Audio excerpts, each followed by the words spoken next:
Time is your biggest asset you have as a human being. That's something nobody can pay you enough for. Wilson Buduzi Obeneme is a professional in the energy sector, specializing in digitalization and production, boasting nearly a decade of experience.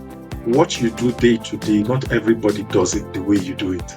Recently, Wilson has directed his focus towards empowering individuals to unleash their potential and boost productivity through simple techniques and digital tools, leveraging the power of artificial intelligence. To be very productive, you need to have the right level of energy to do the things you need to do daily. If your energy is not up there, you will not be very productive. He's also a public speaker, serving as the host of the GrowthPlug podcast and the driving force behind the GrowthPlug newsletter, where he shares insights on career transition, digitalization, productivity, and professional development.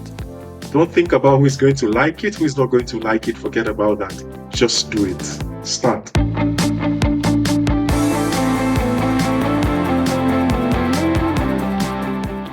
Hey, I'm your host, Gabe Marushka with the Masterpreneur Show. Quick one before the episode starts. About 80% of you watching, you didn't hit that follow or subscribe button. If you get any value from this, if the stories we share and the learnings that you get from my guests help you or your business in any way, can you please do me a favor and hit that follow or subscribe button? It helps the show more than you can even imagine, and the bigger the show gets, the better the guest gets. Thank you so much and enjoy the episode. Hey Wilson, welcome to the No Muscle Entrepreneur Show. Hi Gabe, nice to be here. Thank you for having me. My pleasure, and I'm really looking forward to our conversation since you have such a magnificent transition. Just 11 years ago, you were an apprentice in a car service, and today you're working for one of the biggest companies in the world in an energy sector. How that happened? First of all, thanks once again for having me. I think it's been an exciting journey, a very good one as well. Studied mechanical engineering in the university. I have a master's there as well.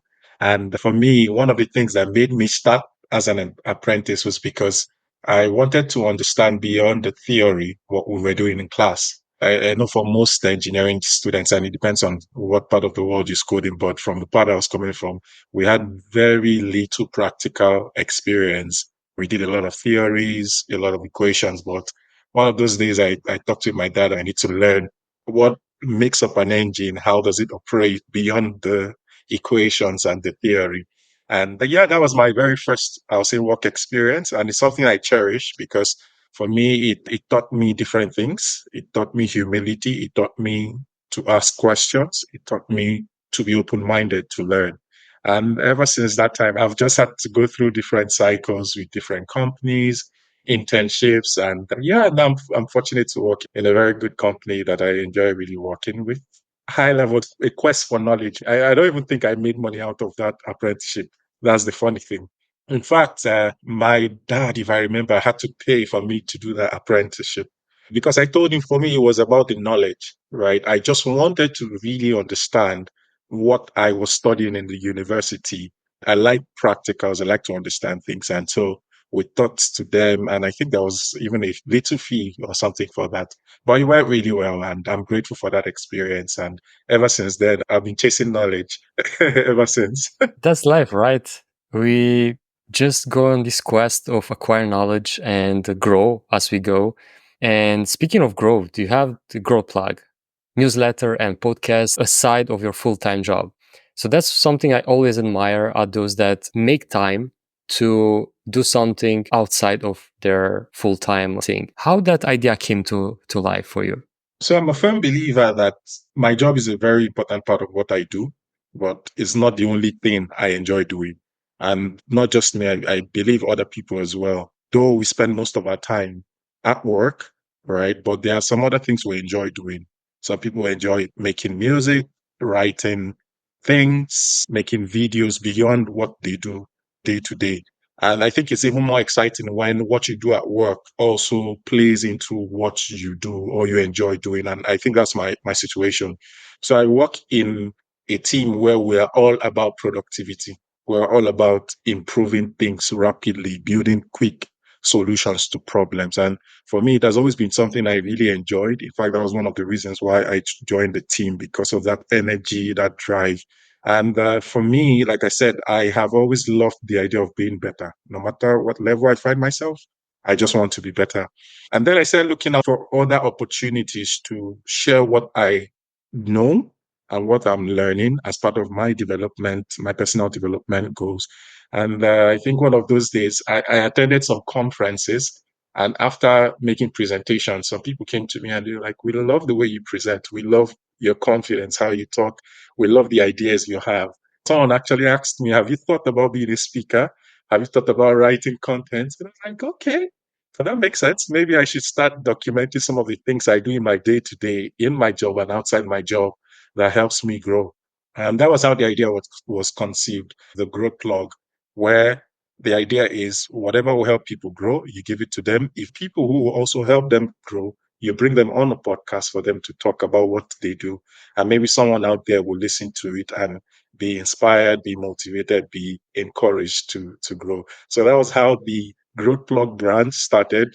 More or less, it's just dishing out daily tips on growth and helping other people on their growth journey. And that's fantastic because indeed, any experience that you have, our either full-time job or day-to-day activities, if you document that and share with others, it's an easy way for them to grasp knowledge and experience from others without actually going through it. And of course, after that, they can apply it and grow. And that's a brilliant way to transform your skills and passion into something useful for the world. How much fulfillment that brings to you since you started? So I'm usually happy when someone just writes me to say, "Thank you for dropping this tip. I actually used it and it worked for me." And I try to share some of the reviews from time to time. Recently, I'll just share one. Someone reached out to me to say, "Thank you for the piece of advice you gave me when we met at the conference. It encouraged me to do this, to do that." And it just brought so much joy to my heart because that's why I do what I do, right? To help someone who was in doubt, probably lacking confidence to see that you can do it, you can be what you want. You just need to be consistent. You just need to be dedicated. So for me, that's where the real joy comes from. Like you said, the fulfillment, where I know I'm helping somebody be better than they were yesterday. And it's also helping me grow. So my biggest reward is seeing someone say, the advice you gave, or the tips you left, or the podcast, or the newsletter helped me do something better, and I'm better than I was the previous day. That's powerful indeed, because when we have impact on other people's lives, even by a small tip or by a small guidance or direction that we give them, can literally touch their life in a positive way. A lot of people don't realize that they have knowledge and experience that can share, and they are probably just afraid to do so. Do you experience anything similar when it comes to putting yourself out there, start interviewing others, start creating your newsletter? There are any fears that you have to overcome in order to start doing so? Yeah, I think at first everyone always has that hesitation. What if they don't like it? What if what I'm saying doesn't make sense? Yeah, those are things that you always need to go beyond to start what you need to do. And I always tell people progress over perfection, right? It's progress. The way I was writing when I started is not how I'm writing today. The way I speak, the way I communicate is not the same. And if I'd waited to be perfect, then I would never start. I won't even know where I need to improve on. So those fears sometimes come up, and it's fine. I think everybody who starts something at some point, there will always be that initial doubt or worry, but you just need to keep going. You just need to keep growing as well. So those things will show up, those things will come up, but make sure you keep moving and you just keep doing what you are doing, because at the end of the day, you build, you improve. It's an iterative process. So those fears come up, but we just keep going day by day and we get better at it. And be open to feedback. I think that's very necessary. I have quite a lot of people who give me positive feedback, constructive ones, which I then learn from to improve what I'm doing. So if you're scared of it, I'll just tell you, just do it. You'll be surprised how far you can go. Yeah. Yeah, and especially that's that important piece that you mentioned, that to be open to feedback, to get better, be open to improve. Like anyone, when you start, you just have a certain amount of experience, knowledge, and so on. But as you go, you keep improving, keep doing things better. You're the proof for that. And when it comes to getting better, there is a lot of noise out there, a lot of information that we can get lost into. How do you make sure you keep improve your skills and also learn from the feedback of others without being distracted? Very good question. Just like you said, there are lots of distraction. There are a lot of information as well. But what I've done is zoom into some people who I follow. One, some books I read. I don't believe in reading 100 books and not being able to practice from it. I believe in taking one book at a time, read it comprehensively, come up with good points that actionable things you can do, and go do them, right? And when people give you feedback, turn them to actions, right? Create a SMART goal, the typical SMART framework we use. Make it something that is smart, is measurable, is specific, is something that there's a timeline to it. So that helps you have a structure around your growth, right? So beginning of the year, I have a target to read certain amount of books, attend certain number of conferences, talk to certain number of people. Those are my personal goals for development. And I try to follow that plan, and I try to make sure that plan for growth is being followed, that I can be up to date and yeah, up to speed with what's happening around the world. Yeah, absolutely. What I love about it that you plan this personal improvement in your day-to-day activities. And I think self-improvement, self-help, and as well self-care, we should always factor in inside our schedule, not just our business, our job, and so on, and all the other we left aside, because that's why we don't grow. You mentioned the SMART framework, and for those that are not aware, can you break it down for them and explain how you apply it in your life? Yeah. So the SMART framework is one of the popular goal setting frameworks. So the S is for specific, the M is for measurable, A is for achievable, R is for relevant, T is for time bound. So this is something I've been using for a long time. So that's why I can talk about it both in my job and outside my job.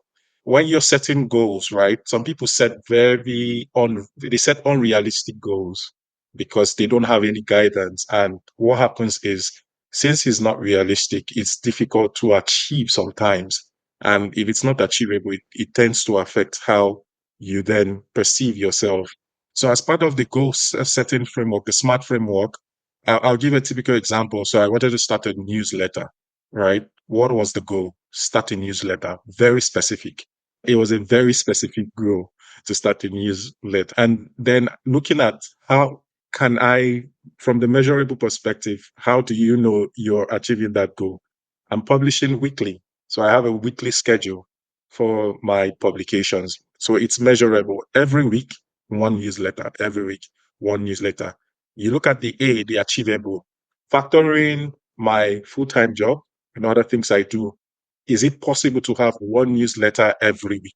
I told myself, yes, I can use different tools, including generative AI tools, to help me refine my content quickly, right? Then relevant, what am I going to talk about? Like I said, both with my job and outside my job, I'm very keen on productivity. And after talking to a lot of people, I saw that people struggled with productivity, right? That's why if you look at my newsletter, the theme is mainly around how can you improve your productivity, your time management, your focus, your energy, and all of that stuff. So I knew it was going to be relevant because I've done, I'll say, a small market survey or market research and found that people wanted to improve their productivity. And then in terms of timeline, so I gave myself, I was going to start. I had the plan last year, but I told myself I was going to start in January.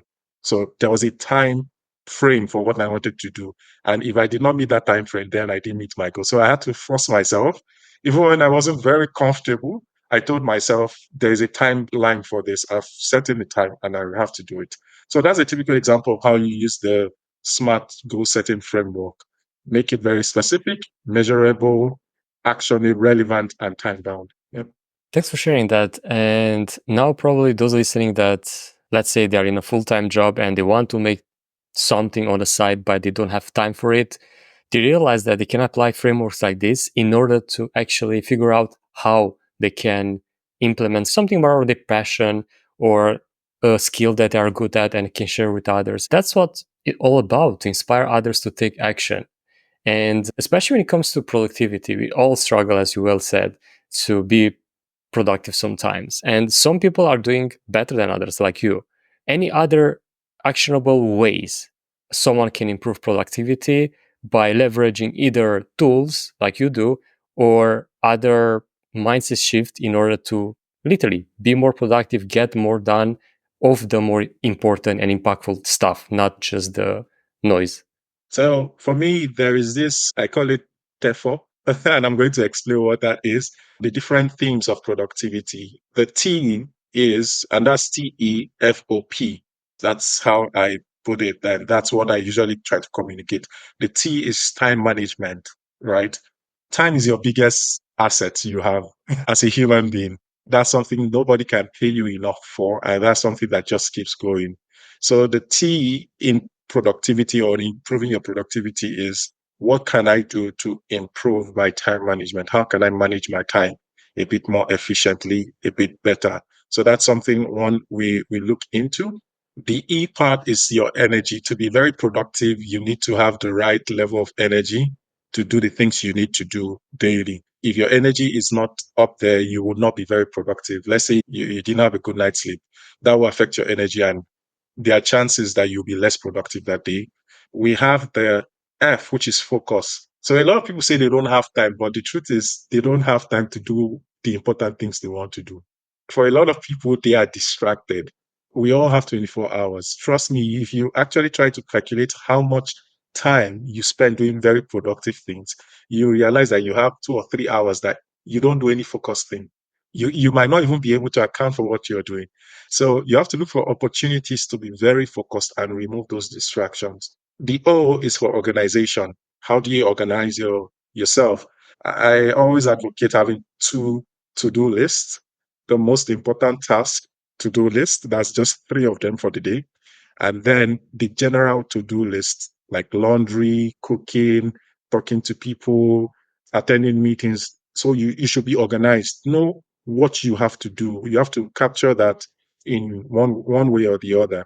It will help you plan. So that's the organization. And then finally, the psychological part of productivity, which is what some people don't leverage on. So I'll give you an example. Some people say they are morning people, right? That's when their energy is high. That's where psychologically they feel enabled. It's a new day, it's a fresh start. So that if you notice that's the kind of person you are, you need to play to that strength.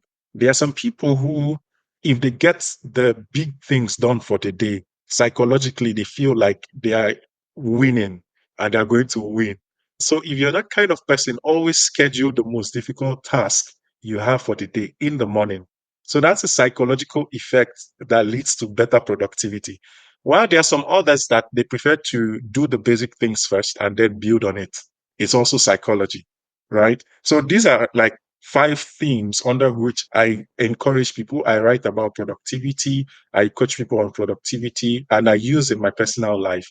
I look at my time management, I look at my energy, I look at the focus level, the organization, and then psychologically how the drives, the I would say stimuli that will make me very productive. So if you're struggling with not having enough time and you want to increase your productivity, you should look across all of this.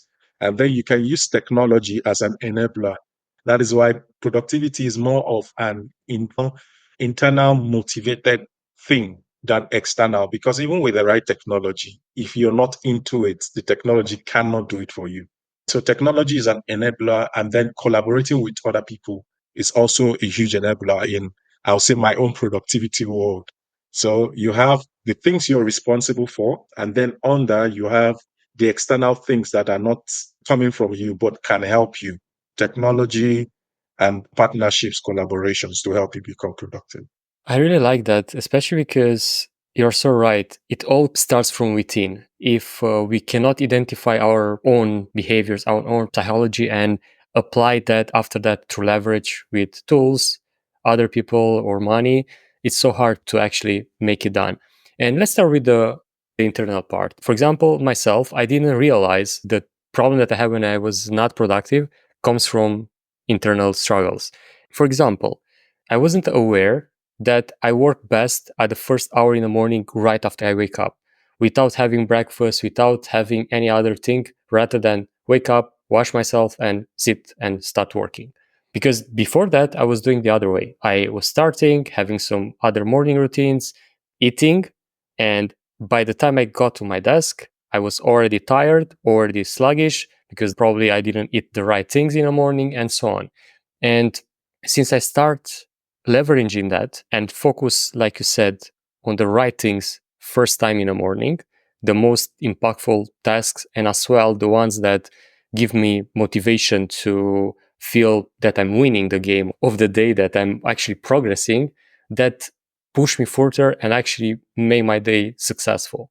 And let's say that those listening nail down in which time of the day they are more productive. In the same time, they realize that they lose a lot of time with things that don't move the needle.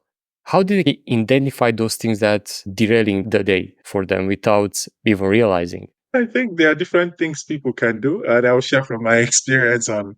So I believe in self-awareness, right? That's where you tell yourself the truth about how you're performing, right? Being very self-aware. So you need to sit down, take a piece of paper, and write out what are your typical day-to-day activities. Right? There are some things that can jump in here and there, but there are things you will normally do every day. For example, you wake up, you need to shower, you need to go to work, you need to talk to someone, right? Write out all those things. The ones that always happen, you always have to do. That's the best place to optimize your productivity because you do all those things, they are almost constant. So what do I really do within those periods and how can I get back some time? For example, TV or television, 3 hours every day for maybe an hour in the morning, an hour in the afternoon, an hour in the evening, right? You need to be honest with yourself. And that can include on your mobile phone. You're on YouTube, you're watching some videos that are not directly impacting your development. They're just for entertainment. And I'm not saying it's wrong, right? But I'm just giving an instance. Maybe spending 3 hours a day doing that is not helping you be productive and meet your overall objective. But you also need to find what to replace it with because if you just have that time, you've gained it back, but you're not doing anything with it. It's only a matter of time you go back to do what you were doing with it. So you need to also first of all, know what you spend most of your time on, and then find other activities to replace those things with important activities. But instead of watching probably comedy skit for 3 hours, you can say, still on YouTube, I'm going to listen to the Nomad Entrepreneurship Show for 1 hour. So if you're so into watching things, now you're actually watching something, but something even more productive or will help you develop yourself.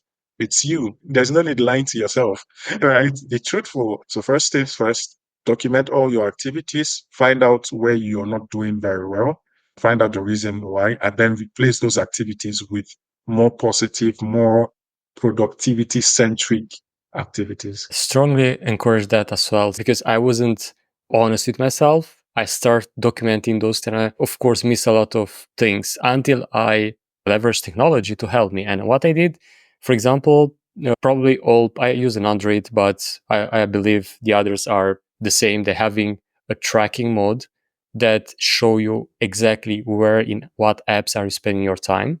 That's one thing that I did. And the other on my laptop, I use a timing app, no affiliate or anything with them, but it's so brilliant because they track exactly also the apps and, for example, on the browser, where you're actually spending time inside the browser.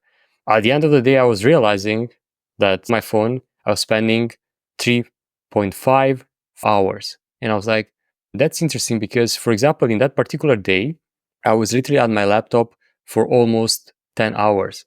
Like, how that's possible? Because I was keeping my phone near me, I was just taking my phone, start scrolling without realizing. I was like, shit, that's not okay. Then when looking at my stats on what apps I was losing time, of course, social media, they are built to make us unfortunately dumb and addictive, and they literally are made in such a way that it's almost impossible to put it down. So what I did, I put frictions. I uninstalled the app. That was my first step.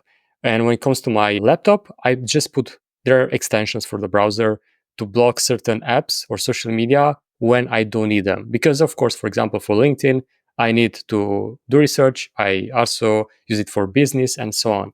So I block those apps when I don't need them. Just by adding friction, I realized that I gained so much time back and I was able to be more productive that I was blown away because I didn't realize how much time I was losing. And that's probably another way those listening can apply apart from manually writing down, because sometimes we are just not honest. That's the reality with ourselves. I was talking to my parents and I was like, how much time are you spending on social media? Because you're always on. And they're like, oh, not much, maximum half hour a day, 1 hour a day. Guess what? 5, 6 hours a day. And they call us addictive to social media. It's unbelievable when you realize that these devices, they are built to help us, but in the same time, they are literally taking time out of our life. And yeah, how do you deal with that? Like, you have or you had in the past that problem to be addictive to technology and affecting your productivity? Yeah. So for me, a couple of things I did. One, like I said, is I was brutally honest with myself. I knew that if I had to, after work, do some of my side stuff, then I can't just be on social media scrolling endlessly. Like I made that realization. So what I did, and it was a gradual process. So I started using the time boxing method. Turn off the internet for 1 hour, focus, get work done, bring it back the phone, look at it quickly scroll through it for another 30 minutes. At least that was how I started. So I was able to build that habit of not being very addicted to my phone. For example, every night before I sleep, I turn off my internet because I don't want to receive message. I don't want the beep or notification to be the first thing I see or do when I wake up. As simple as that is, if you know how much it has affected my productivity, you'll be surprised because then I do the very important things I like. I wake up in the morning, obviously talk with my wife, we pray, do a little bit of just thinking, planning for the day, get my most important task or one of them at least done. Then I pick up my phone to look at what notifications I have. So just being able to shut down that internet, it has helped me tremendously. And for different people, it might take different times or different methods. But what I will advise is, as much as possible, yeah, don't start your day looking at your screen. Do something outside social media. It will give you the stamina to then build on it throughout the day. Another thing you can do is replace the unmeaningful things you do on social media with meaningful things. That is another way. So if you feel you have to definitely still look at your phone or be on social media, instead of being probably on Twitter, fighting over a new trend that has no value to you, or something that, though you're on your phone, but you're using that time for something more valuable. You're reading an article, you're responding, you're going through people's posts on LinkedIn. I like LinkedIn because yeah, I find a lot of professional contents there. So though I'm on social media, because it's still a social media, but I am actually using that social media time for something more productive. And then once I'm done, I shut the phone, I drop it aside, I try to do other things. So if you're addicted to social media and technology, find a way to have an off time where you just shut it down. It might take a while, but start with 10 minutes. Don't look at your phone for 10 minutes. Move it to 20 minutes, move it to 30 minutes, and before you gain full control. Another simple technique people use is keeping your phone away from the room you're currently working. So just keep the phone away, lock it off somewhere, or even give it to somebody to hold and then focus. When you're done, pick it up. Schedule the time to look at social media. I have a time to look at it. So it's not like I'm an anti-social media, don't get me wrong. But if I need to be productive, it won't dictate my day for me. Rather, I dictate how I'm going to use it. At the end of the day, we have control and we can do things. And on that note, I just want to add that what I do, I automatically schedule my phone to shut down in the evening and turn on in the morning, but I put it away. It's not near to me. It's not the first thing that I do in the morning. Of course, there are exceptions. So sometimes I literally cannot stand it. Like, I know I see it somewhere in the room where I put it. Second, I don't sleep in the same room with the phone lately for about, I think, months right now. And that helped as well a Nice. lot, because that watching on the screen late in the evening affected my sleep in such a bad way. And that, by shutting it off automatically, I don't hear the noise, the notification, and anything. And when I, even if I take it in my hand, oh, it's shut down. So it's too much hassle to start it on again and so on. So that worked well for me and probably will work for someone that is listening as well. And I'd like to pivot a bit the discussion towards working on our passions outside the job. And especially because the way you pair it with the thing that you're good at and the thing that it's fueling you, it's something that those listening can not only learn from, inspired by, but actually start working on their passion, not just, I don't know, watching TV after they get out of work. What will be your advice for them in order to do so? How do you find your passion? You give your example because that's a nice way when you hear it from others. But how about asking others, man, what I'm good at? What do you see that I'm best at? Or what other tips or ways to find your passion? A very good question. And I think there are different ways. So I'm not saying this is one shoe fits all. From my experience, there are different indicators. For example, what you really love and what you're passionate about. And so you need to spend time to really ask yourself, what am I truly excited about? If I'm given the opportunity to help someone to create value, what will I do? What value will I like to create for that person? I think that's also the self-awareness part of my in quotes framework for finding things, right? There's always that you start with self-awareness, the skills, and then the strategy. Maybe I'll talk about that a little bit. So ask yourself those questions. What gets me happy? And if you know that, another thing is ask people you work with. Trust me, they see some things that you might not be conscious about because it's something you're used to doing, but it adds so much value to them. Just like I shared, I over time working with different people, one thing they always say to me is you explain things well, you teach well, you try to carry people along. And for me, instead creating, I was seeing a pattern, irrespective of what I was doing, people were saying you explain things the way we like it. So I then started thinking about it. Maybe I'm even supposed to be a teacher or something. And then thinking about it, I actually enjoy explaining things to people. And then by the time I started working, another feedback I got was you do things faster than normal. So that was how first I listened to myself. I asked myself what I liked doing. Then I listened to others, what they thought about what I do and how I'm adding value to them. So it started mapping out a pathway for me. And then coincidentally, when I got into the role I currently do, that has a mix of both, where I have to talk to a lot of people and I have to teach people about being productive with technology.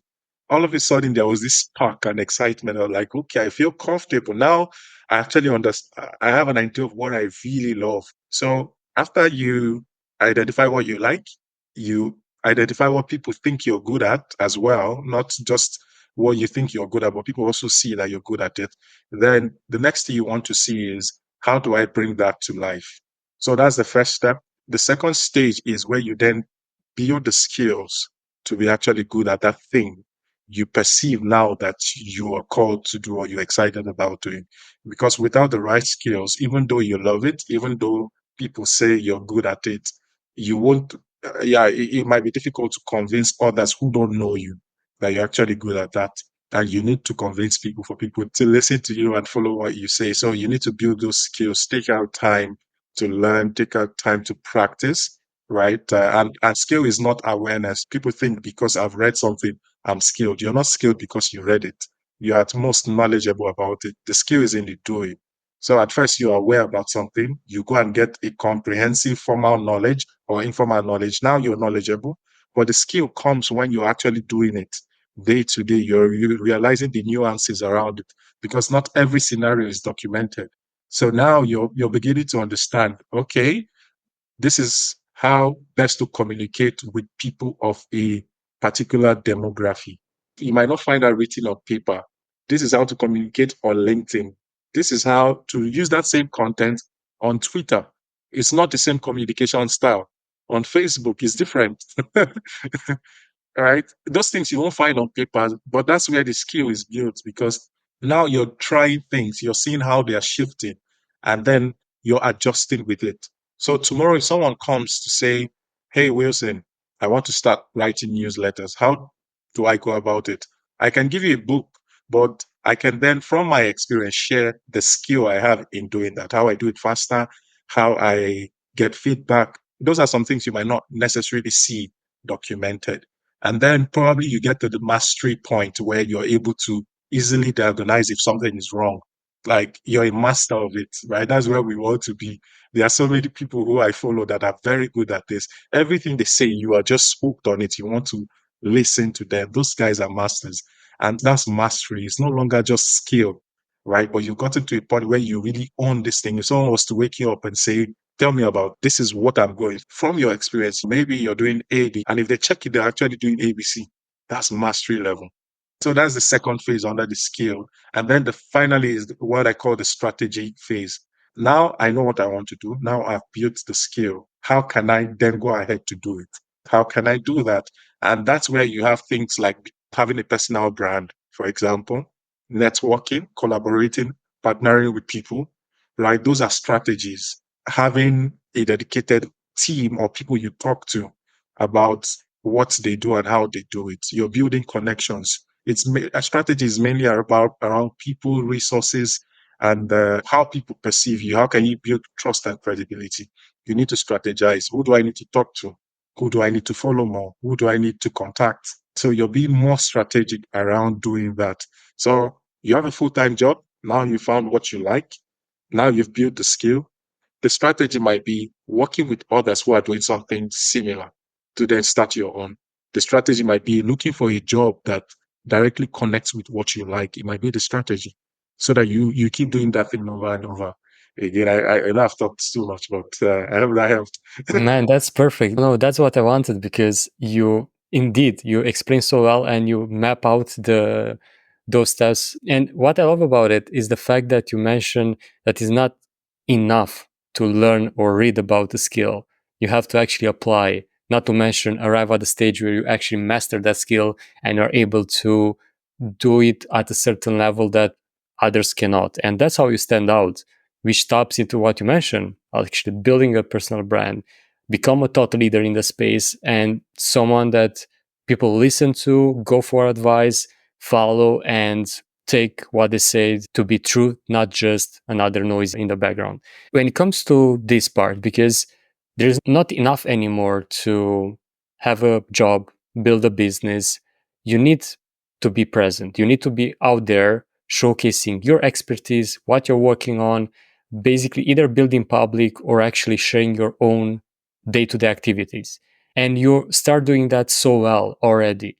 How you will advise someone that is not there yet? They know they should do it. They know that the personal brand is important. They know that can be a huge leverage in becoming a person of influence. How you advise them to go about it and actually start doing it?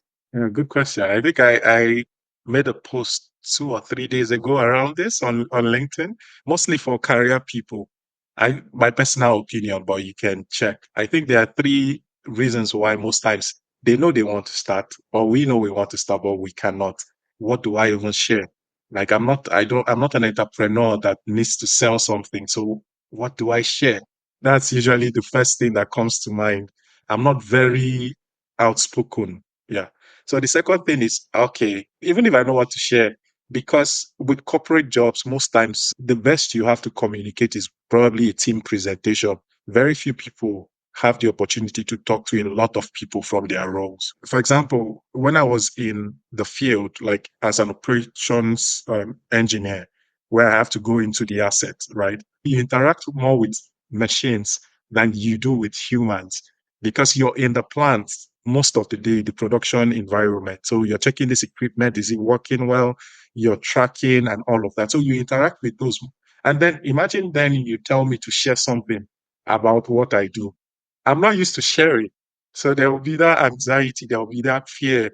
I don't know what to say. What if I don't say it correctly? That's usually the second problem. The third problem is I don't have the time. And I think we've talked about the time part a bit. So how do we overcome the first challenge? Because you know you want to start. What do I share? I tell people there are lots of things you can share as a career professional or even a business person. What you do day to day, not everybody does it the way you do it. Not every like it's unique to you. And that's something you can share for people to actually see. Maybe you're the shy guy that now starts sharing something. Not everybody is a shy person, but there are people who are shy and cannot do what you do the way you do it. But by showing that expression of yourself, you being real, you're showing your unique self. There are other people who are very similar to you with what they do. They can then get that confidence to go ahead to do what you're doing. So the first thing you can share is what you do. For example, you're a banker, right? You're a banker and you faced a very difficult client today. You don't need to go and talk about what the deal was about, but you can talk about, I was in this scenario today where there was this very arrogant customer. You won't find it written on paper how to handle that particular customer. There's nowhere it's written. But I was in that scenario and the person just kept screaming at me. I had to handle that scenario in a banking environment, right? That's what you do. There's no, I doubt there's a place where it's written on how to do exactly what you just did. And then you can share that people can relate. Yeah, I'm sure there are lots of bankers who go through what you go through. And they're like, this is how this person handled it. Maybe this is how I should handle it. Or maybe you go to a conference and there's this new standard or compliance check industrially that is needed in the banking field, just keeping along with that. And not everybody might have heard about that. You can say, today I went to this event. It's a public event, so it's not a confidential information, right? It's available everywhere. This is what I gained from interacting with people. This is how I feel this particular new law or regulation is going to affect the banking industry, for example, right? So you have a lot to share. It's just put yourself in the shoes of someone who does not know what you know. What will you tell the person? Then you know what to share. Yeah. Yeah, that's the thing, right? We have all this experience day to day. For this example, great examples that you give to anything else, like literally, even let's say how you solve one specific job problem or one specific Okay. job experience, like the one that you described with the banker, is not rocket science. You literally have dozens of this experience on a daily basis. And people might ask, all right, but what has that to do with me? It has, because imagine that someone might be in the same situation and you literally tell them how to handle that, for example, arrogant client or that particular scenario and so on. And you help them, give them the blueprint on how to solve that problem. Because as you well mentioned, that might not be written in the books on your manual of how to do your job or how to fix that business problem and so on. And that's really powerful. And speaking of personal brands, where people can reach out to you, connect with you, and check out your stuff, because man, you have a great podcast and newsletter out there. Yeah, thank you so much. So usually I'm on LinkedIn, mostly in the evenings when I'm back from work. I try to post my contents there. I have a newsletter as well called the GrowthPlug newsletter. I have a podcast called the GrowthPlug podcast. So just look for the GrowthPlug. I'm sure you'll find me somewhere, but mainly on LinkedIn. I, from time to time, Instagram and Facebook. In fact, I have someone managing my Facebook for me because it's not really my best place to be, but from time to time, I go there to look at it. But most times it's the contents I have on LinkedIn that are shared on different platforms. But if you want to reach me, just feel free to shoot me a DM when I'm available. I'll pick it up and we can talk. Awesome. And for those listening, I'll put the links in the show notes as well. And to wrap things up and people to follow your lead, what they can do in less than 1 week in order to start creating their personal brand, no matter the current situation they have in career, job, or a business. One step they can do in 1 week. One step in 1 week. So the one step I'll give you in 1 week is go to LinkedIn, in quotes, for that platform and make a post, a simple post. This is me. This is what I do. And I want to build a personal brand. That's all. Don't think so much about it. Will people like it or not? Don't worry about it. Just do that for a start. And yeah, you see how it goes. So why am I saying it is be intentional, know what you want to do because you already say you want to build a personal brand. So the what is clear, right? The where is clear, LinkedIn. The how is just start with the post and then you get better. If you don't know what to post, just post about yourself, introduce yourself, whatever you're comfortable sharing, and start from there and use the feedback to keep improving yourself. Nice. I love that, Wilson, especially because that's the first step. You don't have to overcomplicate it. You just have to do Don't it, think because that first step is the most important one. I think I shared that also in that post on I'm shy and I don't know how to start. I think my first point was just do it. Have a learner's mindset. Just do it. Don't think about who is going to like it, who is not going to like it. Forget about that. Just do it. Start. Simple one. Exactly. Man, thank you so much. That's a powerful advice. And I'm sure those listening, if they start doing that, sky's the limit, because you never know what can happen when you start building your personal brand. You, yes, you're one of the few that stick to the end. And I want to thank you from the bottom of my heart for doing so. If you haven't subscribed already, please do so below. And if you got any value from this, please share it with a friend. They might got some value from it as well. Thank you so much, and until next week, pura vida!